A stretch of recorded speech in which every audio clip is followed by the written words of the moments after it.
হিংসা করলে আশেপাশের মানুষই হিংসা করে।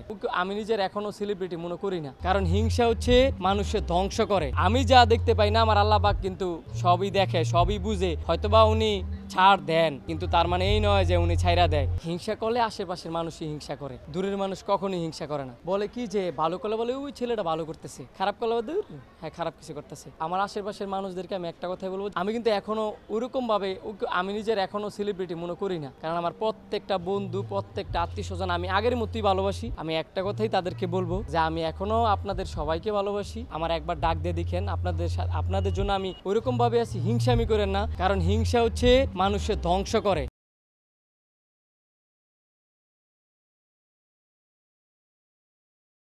অহংকার মানুষের ধ্বংস করে। যে হিংসা করে সে কোনো দিন উঠতে পারে না, কারণ আমরা সবাই বিশ্বাসী যে আমি যা দেখতে পাই না, আমার আল্লাহ পাক কিন্তু সবই দেখে, সবই বুঝে। হয়তোবা উনি ছাড় দেন, কিন্তু তার মানে এই নয় যে উনি ছাইরা দেয়। উনি ছাড় দেন কিন্তু ছাইরা দেন না। তো এই জিনিসটা বুঝতে হবে। আপনি যদি একটা মানুষের হিংসা করেন, তো আপনার পতন ওইভাবেই ধীরে ধীরে ঘটবে। আর আমি কখনো আমার উপরে মানুষে দেখি না, আমি সবসময় দেখি কি যে আমার যখন নিজের ভিতরে মনে হয় যে আমি একটু অহংকারী হয়ে গেছি, বা আমার ভিতরে একটু অহংকার ঢুকে গেছে, তখন আমি আমার হয়তোবা কোথাও ঘুরতে যাই বা গরিব মানুষের সাথে একটু মিশি, যে তারাও তো আমার থেকে অনেক খারাপ, তাদের থেকে আমি অনেক ভালো আছি, তো কিসের জন্য মনের ভিতরে অহংকার ঢুকাবো।